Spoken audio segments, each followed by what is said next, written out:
Sometimes you read a letter that's just so full of drama and sarcasm and some serious tough love that you just can't look away. Well, that's exactly what we're breaking down today. It's a fiery letter from the Apostle Paul to a church in the brilliant, successful city of Corinth, a community that, on the outside, looked like it had it all, but on the inside, it was completely falling apart. All right, so here's how we're going to tackle this. First, we'll dive into the crisis that was brewing in Corinth. Then, we'll look at Paul's pretty radical idea of what leadership should be. From there, we'll get into a surprisingly sharp takedown, the shocking twist he introduces, the real heart behind his tough words, and finally, the ultimate challenge he leaves them and us with. Let's get into it. So first, you got to picture the scene. Ancient Corinth was this major hub. It was a bustling, super wealthy port city, famous for its incredible temples and a culture that just loved public debate and showing off how smart you were. And that vibe, that culture of pride and competition, had started to creep into the local church. So inside the church, a total spiritual crisis was taking off. The members were treating their spiritual teachers like celebrities in some kind of popularity contest. They were picking sides, forming cliques around their favorite leaders. You can almost see it today, right? Like a kind of celebrity pastor culture gone wild. And it was leading to all this arrogance, this boasting in human wisdom, and creating these deep, painful divisions. So Paul's looking at this mess of division and pride, and how does he respond? You might expect him to just come in with guns blazing, but he does something much, much smarter. He doesn't start with anger. Instead, he starts by completely reframing how they think about leadership, all based on one single powerful idea. He calls them stewards. And this isn't just some fancy word. It is a total mindset shift. Forget the idea of a leader as a CEO or a celebrity or some owner calling all the shots. No. A steward is a trusted manager, a guardian. There's someone put in charge of something incredibly valuable that isn't actually theirs. Well, that immediately brings up a huge question, right? If your main job is to be a faithful guardian, what on earth are you supposed to be protecting so carefully?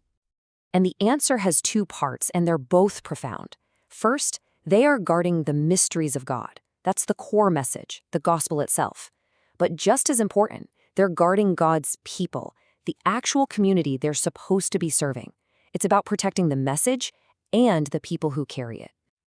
Okay, so now that he's laid that foundation, that a leader should be a humble steward, Paul holds up a mirror to show the Corinthians what they've actually become. And this is where his tone just completely shifts. He unleashes this sharp, biting sarcasm that's really designed to be a shock to their system, to wake them up from all their spiritual pride. He starts off by sarcastically congratulating them. It's like he's saying, "Oh, wow, guys, look at you. You've already got it all figured out. You've become so rich and successful all on your own." I mean, the irony is just dripping off the page. And he just keeps pushing it, He highlights how absurd their whole attitude is.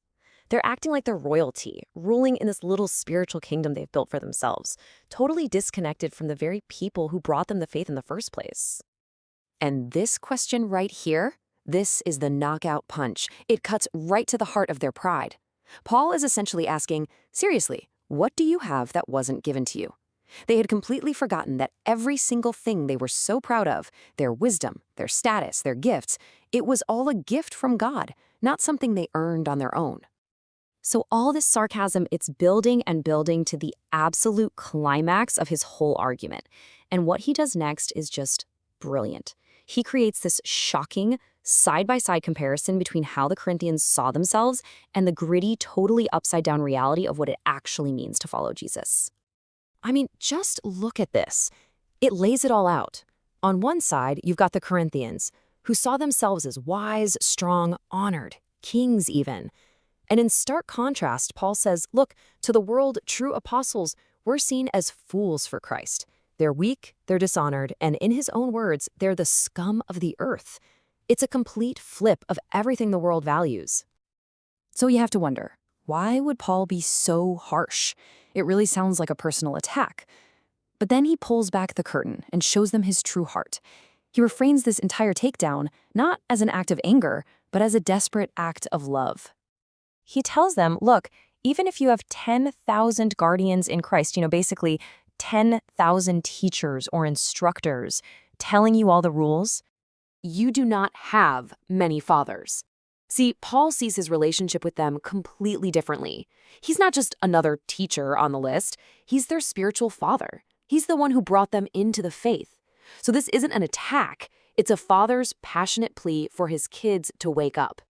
Okay, so after he's laid the foundation, used that sharp sarcasm, and made his heartfelt fatherly appeal, Paul brings it all home with one final challenge. This is the bottom line.